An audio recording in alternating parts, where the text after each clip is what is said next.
I got a bit of a drainage problem.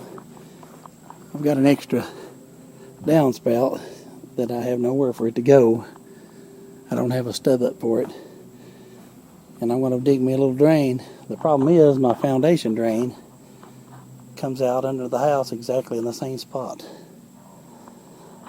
So I've got to stay to the right of it, or to the left from this point of view. I'm going to take it this way, but here's the pipe. What's left of it, it's been mangled. It comes straight out underneath that gutter, so I've got to keep it shallow right there until I get to the right side of this drain. Let's see what happens.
yeah.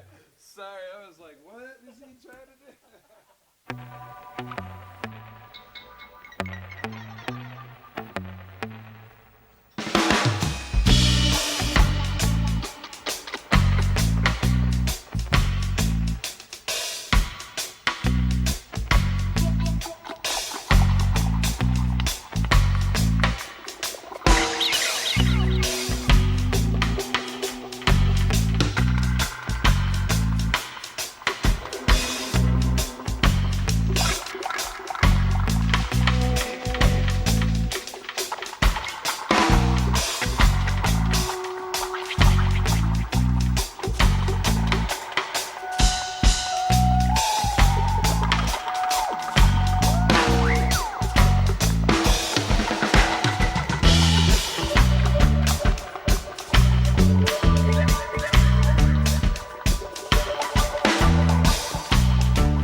Now, the point of this gravel is not for drainage because I'm using solid pipe. The reason I'm putting the gravel in there is I can rake it out and make it level in just a couple of minutes and get me a good pitch. See, there's quite a bit of a pretty big low spot and a big hump right here. Instead of shoveling the dirt out, I can put a little gravel in, rake it around, get a good flat bottom in just a few minutes. I gotta get me a rake. Also, gotta take a hand shovel and dig me a little curve there so I can put my pipe right up on this. And I've got some of those transitions. I gotta see if I can find them. Little transition that I don't know, it's a 2x4 gutter, looks like maybe. I gotta transition it to a round pipe. See what I can dig. And just like every other YouTuber, I ran over my tripod. Of course, I couldn't get very deep here next to the house because the foundation, there's foundation tiles in there and a ground wire. So I'm just going to fill it with gravel, this section. And got plenty of slope. It may not show up on camera, but it shoots off over the hill pretty quick. I'm going to try to put just the least bit of gravel. I put too much here, but I put a little bit of gravel over it. It's not perforated pipe. I got a lot of clods in this old hard clay. I don't want it laying on that pipe because I will be driving back and forth over this.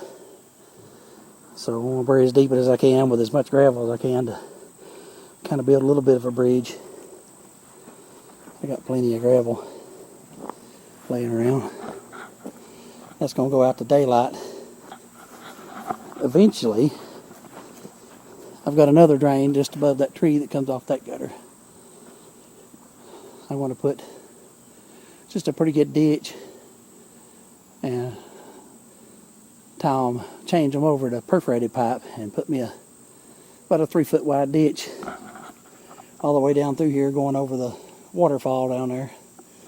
That way everything that comes off this hill will contribute to that waterfall. It's just roof water and foundation water, so it's not going to hurt anything. It's just water. So I get that little pipe fixed that I ran over and broke, but that goes to my foundation drain. I got to get that fixed. I'll get us set back up on some time lapse if I can fix my tripod, and we'll do a little bit of gravel in here, and then we'll push the dirt back over it. Call this job done.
Well, here it is. A fast and easy gutter tile put in. It don't match my other two pipes, but I just used what I had here. I put the flange on it, curved it, run it down to daylight, and then we'll deal with that later. This is obviously not finished grade. I had to leave a little high in the middle because it will wash and settle a little bit. There's no topsoil on this backyard. This backyard's just rough graded. We're still in the process of building this house. So next project will be getting this deck squared up and built. I wanted to make sure I had this in the ground so I didn't have to be digging around the deck. Got that done. All of our drainage is done on the back side of the house. It's time to start building a deck. This deck is like a 4-part deck. It's going to be a 12 by 16 to start with. Then it'll drop down, have a lower deck and a patio up in the upper area. I'm going to move all these trailers and probably the buildings and make a big backyard. Going to cut all these hemlocks. Probably cut every one of the hemlock trees and maybe them big crooked pine trees. There's a tulip poplar got to go. There's another one over there. Got to get all these cut. I'll have to have Matt here with me when we cut them because they all lean towards the house. But we've got our ditch in. I just wanted to let you guys see what was involved in something like that and what this little machine's capable of doing. It can run backhoes. It can run grader blades, grapples. It's got pallet forks on the thing over there. There's tons of attachments that we've got and tons more that you can put on these bigger machines, these 863s, even though it's an older machine, they're strong. And we run it out to daylight. I appreciate you guys riding along with me and checking our video out. Hit like and subscribe if you would. It doesn't cost you anything, doesn't hurt you, but it sure helps me. When the YouTubers say that, they're not just saying it. I'm a new YouTuber. I don't even have maybe 150 subscribers, so I'm kind of getting new. The more subscribers I get, the better it is for me and the more content I can bring you. Appreciate you guys for riding along, and thanks for watching. Stay clean, everybody.